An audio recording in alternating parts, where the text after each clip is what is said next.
Chapter 43. Elizabeth, as they drove along, watched for the first appearance of Pemberley Woods with some perturbation, and when at last they turned in at the lodge, her spirits were in a high flutter. The park was very large, and contained great variety of ground. They entered it in one of its lowest points, and drove for some time through a beautiful wood stretching over a wide extent. Elizabeth's mind was too full for conversation, but she saw and admired every remarkable spot and point of view. They gradually ascended for a half-mile, and then found themselves at the top of a considerable eminence, where the wood ceased, and the eye was instantly caught by Pemberley House, situated on the opposite side of a valley, into which the road with some abruptness wound. It was a large, handsome stone building, standing well on rising ground, and backed by a ridge of high woody hills, and in front a stream of some natural importance was swelled into greater, but without any artificial appearance.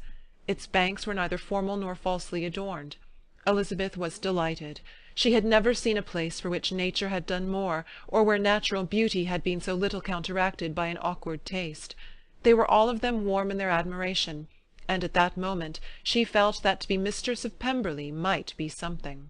They descended the hill, crossed the bridge, and drove to the door, and while examining the nearer aspect of the house, all her apprehension of meeting its owner returned. She dreaded lest the chambermaid had been mistaken. On applying to see the place, they were admitted into the hall, and Elizabeth, as they waited for the housekeeper, had leisure to wonder at her being where she was. The housekeeper came, a respectable-looking elderly woman, much less fine and more civil than she had any notion of finding her. They followed her into the dining-parlour. It was a large, well-proportioned room, handsomely fitted up. Elizabeth, after slightly surveying it, went to a window to enjoy its prospect. The hill, crowned with wood, which they had descended, receiving increased abruptness from the distance, was a beautiful object. Every disposition of the ground was good, and she looked on the whole scene, the river, the trees scattered on its banks, and the winding of the valley as far as she could trace it, with delight. As they passed into other rooms, these objects were taking different positions, but from every window there were beauties to be seen.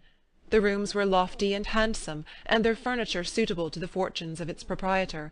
But Elizabeth saw, with admiration of his taste, that it was neither gaudy nor uselessly fine, with less of splendour and more real elegance than the furniture of Rosings. "And of this place," thought she, "I might have been mistress. With these rooms I might now have been familiarly acquainted. Instead of viewing them as a stranger, I might have rejoiced in them as my own, and welcomed to them as visitors my aunt and uncle. But no," recollecting herself, "that could never be. My aunt and uncle would have been lost to me. I should not have been allowed to invite them." This was a lucky recollection. It saved her from something very like regret. She longed to inquire of the housekeeper whether her master was really absent, but had not the courage for it. At length, however, the question was asked by her uncle, and she turned away with alarm, while Mrs. Reynolds replied that he was, adding, "But we expect him to-morrow with a large party of friends." How rejoiced was Elizabeth that their own journey had not by any circumstance been delayed a day. Her aunt now called her to look at a picture. She approached, and saw the likeness of Mr. Wickham, suspended amongst several other miniatures, over the mantelpiece. Her aunt asked her smilingly how she liked it. The housekeeper came forward, and told them it was a picture of a young gentleman, the son of her late master's steward, who had been brought up by him at his own expense. "He is now gone into the army," she added, "but I am afraid he has turned out very wild." Mrs. Gardiner looked at her niece with a smile, but Elizabeth could not return it. "And that," said Mrs. Reynolds, pointing to another of the miniatures, "is my master, and very like him. It was drawn at the same time as the other, about 8 years ago." "I have heard much of your master's fine person," said Mrs. Gardiner, looking at the picture. "It is a handsome face. But, Lizzie, you can tell us whether it is like or not." Mrs. Reynolds' respect for Elizabeth seemed to increase on this intimation of her knowing her master. "Does that young lady know Mr. Darcy?" Elizabeth coloured and said, "A little." "And do you not think him a very handsome gentleman, ma'am?" "Yes, very handsome." "I am sure I know none so handsome. But in the gallery upstairs you will see a finer, larger picture of him than this. This room was my late master's favourite room, and these miniatures are just as they used to be then. He was very fond of them." This accounted to Elizabeth for Mr. Wickham's being among them. Mrs. Reynolds then directed their attention to one of Miss Darcy, drawn when she was only 8 years old. "And is Miss Darcy as handsome as her brother?" said Mrs. Gardiner.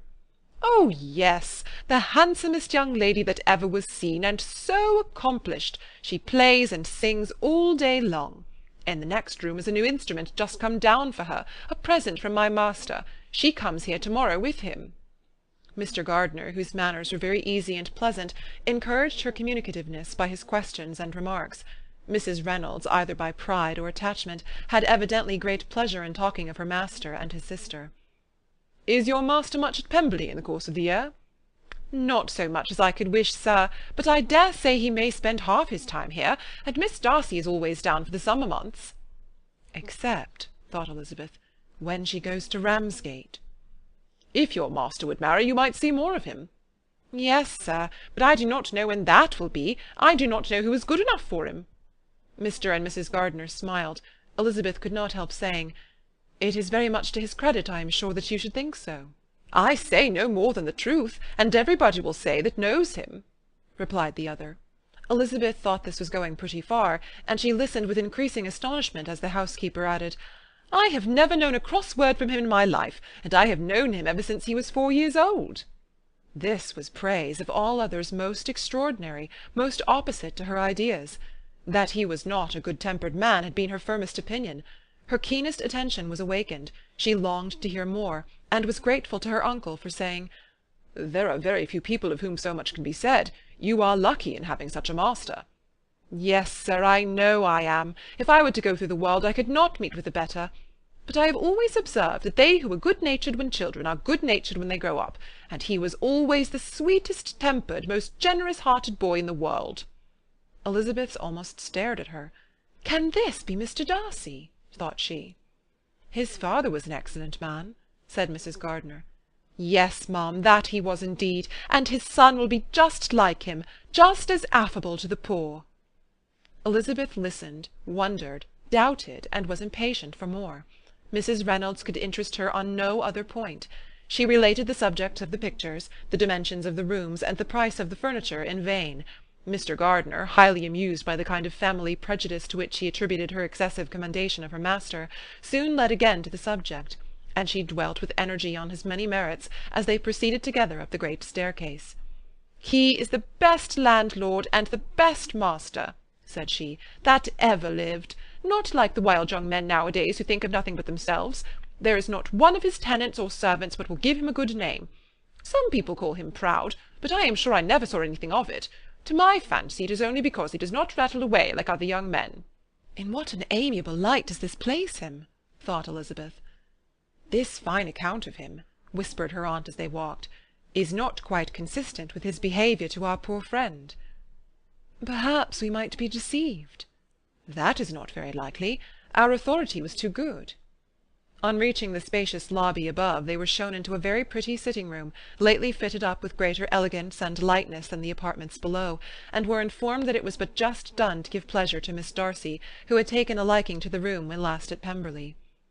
"He is certainly a good brother," said Elizabeth as she walked towards one of the windows. Mrs. Reynolds anticipated Miss Darcy's delight when she should enter the room. "And this is always the way with him," she added. "Whatever can give his sister any pleasure is sure to be done in a moment. There is nothing he would not do for her." The picture gallery, and 2 or 3 of the principal bedrooms, were all that remained to be shown.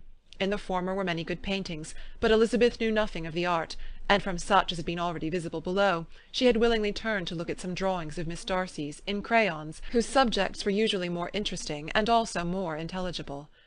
In the gallery there were many family portraits, but they could have little to fix the attention of a stranger. Elizabeth walked in quest of the only face whose features would be known to her. At last it arrested her, and she beheld a striking resemblance to Mr. Darcy, with such a smile over the face as she remembered to have sometimes seen when he looked at her. She stood several minutes before the picture in earnest contemplation, and returned to it again before they quitted the gallery. Mrs. Reynolds informed them that it had been taken in his father's lifetime. There was certainly at this moment in Elizabeth's mind a more gentle sensation towards the original than she had ever felt at the height of their acquaintance. The commendation bestowed on him by Mrs. Reynolds was of no trifling nature. What praise is more valuable than the praise of an intelligent servant?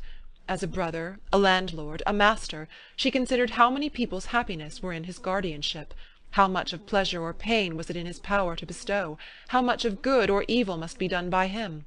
Every idea that had been brought forward by the housekeeper was favourable to his character, and as she stood before the canvas on which he was represented, and fixed his eyes upon herself, she thought of his regard with a deeper sentiment of gratitude than it had ever raised before. She remembered its warmth, and softened its impropriety of expression. When all of the house that was open to general inspection had been seen, they returned downstairs, and taking leave of the housekeeper, were consigned over to the gardener, who met them at the hall door. As they walked across the hall towards the river, Elizabeth turned back to look again. Her aunt and uncle stopped also, and while the former was conjecturing as to the date of the building, the owner of it himself suddenly came forward from the road, which led behind it to the stables. They were within 20 yards of each other, and so abrupt was his appearance that it was impossible to avoid his sight. Their eyes instantly met, and the cheeks of both were overspread with the deepest blush. He absolutely stared, and for a moment seemed immovable from surprise, but shortly recovering himself, advanced toward the party, and spoke to Elizabeth, if not in terms of perfect composure, at least of perfect civility.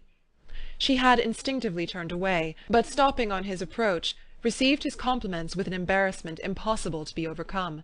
Had his first appearance, or his resemblance to the picture they had just been examining, been insufficient to assure the other two that they now saw Mr. Darcy, the gardener's expression of surprise on beholding his master must immediately have told it. They stood a little aloof while he was talking to their niece, who, astonished and confused, scarcely dared lift her eyes to his face, and knew not what answer she returned to his civil inquiries after her family. Amazed at the alteration of his manner since they last parted, every sentence that he uttered was increasing her embarrassment, and every idea of the impropriety of her being found there recurring to her mind. The few minutes in which they continued were some of the most uncomfortable in her life. Nor did he seem much more at ease. When he spoke, his accent had none of its usual sedateness, and he repeated his inquiries as to the time of her having left Longbourn, and of her having stayed in Derbyshire, so often and in so hurried a way as plainly spoke the distraction of his thoughts. At length every idea seemed to fail him, and after standing a few moments without saying a word, he suddenly recollected himself and took leave. The others then joined her, and expressed admiration of his figure, but Elizabeth heard not a word, and wholly engrossed by her own feelings, followed them in silence. She was overpowered by shame and vexation. Her coming there was the most unfortunate, the most ill-judged thing in the world. How strange it must appear to him, and what a disgraceful light might it not strike so vain a man! It might seem as if she had purposely thrown herself in his way again. Oh, why did she come? Or why did he thus come a day before he was expected? Had they been only 10 minutes sooner, they should have been beyond the reach of his discrimination, for it was plain that he was that moment arrived, that moment alighted from his horse or his carriage. She blushed again and again over the perverseness of the meeting. And his behaviour, so strikingly altered, what could it mean? That he should even speak to her was amazing, but to speak with such civility, to inquire after her family.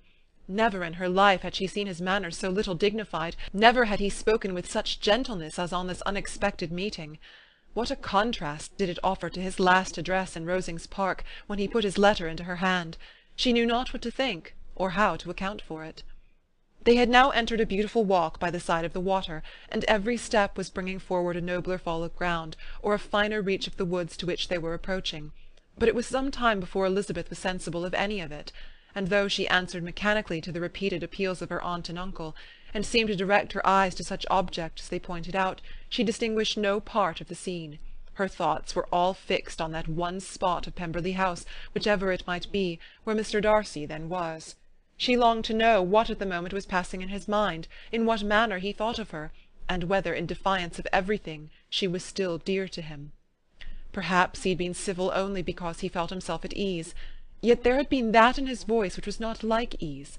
Whether he had felt more of pain or of pleasure in seeing her she could not tell, but he certainly had not seen her with composure. At length, however, the remarks of her companions on her absence of mind aroused her, and she felt the necessity of appearing more like herself. They entered the woods, and bidding adieu to the river for a while, ascended some of the higher grounds, when in spots where the opening of the trees gave the eye power to wander were many charming views of the valley, the opposite hills, with the long range of woods overspreading many, and occasionally part of the stream. Mr. Gardiner expressed a wish of going round the whole park, but feared it might be beyond a walk. With a triumphant smile they were told that it was 10 miles round. It settled the matter, and they pursued the accustomed circuit, which brought them again after some time in a descent among hanging woods, to the edge of the water, and one of its narrowest parts. They crossed it by a simple bridge, in character with the general air of the scene. It was a spot less adorned than any they had yet visited, and the valley, here contracted into a glen, allowed room only for the stream, and a narrow walk amidst the rough coppice wood which bordered it. Elizabeth longed to explore its windings, but when they had crossed the bridge and perceived their distance from the house, Mrs. Gardiner, who was not a great walker, could go no further, and thought only of returning to the carriage as quickly as possible. Her niece was therefore obliged to submit, and they took their way towards the house on the opposite side of the river, in the nearest direction. But their progress was slow, for Mr. Gardiner, though seldom able to indulge the taste, was very fond of fishing, and was so much engaged in watching the occasional appearance of some trout in the water, and talking to the man about them, that he advanced but little. Whilst wandering on in this slow manner, they were again surprised, and Elizabeth's astonishment was quite equal to what it had been at first, by the sight of Mr. Darcy approaching them, and at no great distance. The walk being here less sheltered than on the other side, allowed them to see him before they met. Elizabeth, however astonished, was at least more prepared for an interview than before, and resolved to appear and to speak with calmness, if he really intended to meet them. For a few moments, indeed, she felt that he would probably strike into some other path. The idea lasted while a turning in the walk concealed him from their view. The turning past, he was immediately before them. With a glance she saw that he had lost none of his recent civility, and to imitate his politeness, she began, as they met, to admire the beauty of the place.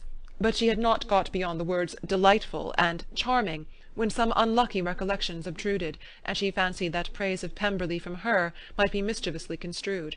Her colour changed, and she said no more. Mrs. Gardiner was standing a little behind, and on her pausing, he asked her if she would do him the honour of introducing him to her friends. This was a stroke of civility for which she was quite unprepared, and could hardly suppress a smile at his being now seeking the acquaintance of some of those very people against whom his pride had revolted in his offer to herself. "What will be his surprise," thought she, "when he knows who they are? He takes them now for people of fashion." The introduction, however, was immediately made, and as she named their relationship to herself, she stole a sly look at him to see how he bore it, and was not without the expectation of his decamping as fast as he could from such disgraceful companions. That he was surprised by the connection was evident. He sustained it, however, with fortitude, and so far from going away, turned his back with them and entered into conversation with Mr. Gardiner. Elizabeth could not but be pleased, could not but triumph. It was consoling that he should know she had some relations for whom there was no need to blush.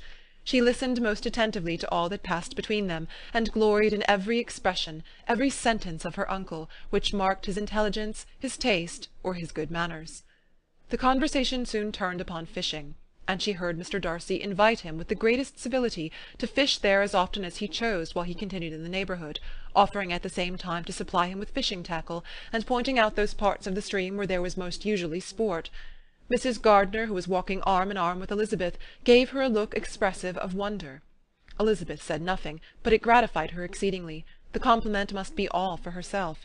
Her astonishment, however, was extreme, and continually was she repeating, "Why is he so altered? From what can it proceed? It cannot be for me, it cannot be for my sake that his manners are thus softened. My reproofs at Hunsford could not work such a change as this. It is impossible that he should still love me." After walking some time in this way, the two ladies in front, the two gentlemen behind, on resuming their places, after descending to the brink of the river for the better inspection of some curious water-plant, there chanced to be a little alteration. It originated in Mrs. Gardiner, who, fatigued by the exercise of the morning, found Elizabeth's arm inadequate to her support, and consequently preferred her husband's. Mr. Darcy took her place by her niece, and they walked on together. After a short silence the lady first spoke. She wished him to know that she had been assured of his absence before she came to the place, and accordingly began by observing that his arrival had been very unexpected. "For your housekeeper," she added, "informed us that you would certainly not be here till to-morrow, and indeed, before we left Bakewell, we understood that you were not immediately expected in the country." He acknowledged the truth of it all, and said that business with his steward had occasioned his coming forward a few hours before the rest of the party with whom he had been travelling. "They will join me early to-morrow," he continued, "and among them are some who will claim an acquaintance with you. Mr. Bingley and his sisters." Elizabeth answered only by a slight bow. Her thoughts were instantly driven back to the time when Mr. Bingley's name had been the last mentioned between them, and if she might judge by his complexion, his mind was not very differently engaged. "There is also one other person in the party," he continued after a pause, "who more particularly wishes to be known to you. Will you allow me, or do I ask too much, to introduce my sister to your acquaintance during your stay at Lambton?" The surprise of such an application was great indeed. It was too great for her to know in what manner she acceded to it. She immediately felt that whatever desire Miss Darcy might have of being acquainted with her must be the work of her brother, and without looking farther, it was satisfactory, it was gratifying to know that his resentment had not made him think really ill of her. They now walked on in silence, each of them deep in thought. Elizabeth was not comfortable, that was impossible, but she was flattered and pleased. His wish of introducing his sister to her was a compliment of the highest kind. They soon outstripped the others, and when they had reached the carriage, Mr. and Mrs. Gardiner were half a quarter of a mile behind. He then asked her to walk into the house, but she declared herself not tired, and they stood together on the lawn. At such a time much might have been said, and silence was very awkward. She wanted to talk, but there seemed to be an embargo on every subject. At last she recollected that she had been travelling, and they talked of Matlock and Dovedale with great perseverance. Yet time and her aunt moved slowly, and her patience and her ideas were nearly worn out before the tete-a-tete was over. On Mr. and Mrs. Gardiner's coming up, they were all pressed to go into the house and take some refreshment, but this was declined, and they parted on each side with utmost politeness. Mr. Darcy handed the ladies into the carriage, and when it drove off, Elizabeth saw him walking slowly towards the house. The observations of her uncle and aunt now began, and each of them pronounced him to be infinitely superior to anything they had expected. "He is perfectly well behaved, polite and unassuming," said her uncle. "There is something a little stately in him, to be sure," replied her aunt, "but it is confined to his air, and is not unbecoming. I can now say with the housekeeper, that though some people may call him proud, I have seen nothing of it." "I was never more surprised than by his behaviour to us. It was more than civil, it was really attentive, and there was no necessity for such attention. His acquaintance with Elizabeth was very trifling." "To be sure, Lizzie," said her aunt, "he is not so handsome as Wickham, or rather he has not Wickham's countenance, for his features are perfectly good.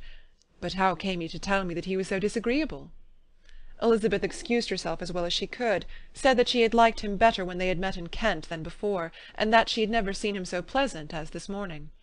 "But perhaps he may be a little whimsical in his civilities," replied her uncle.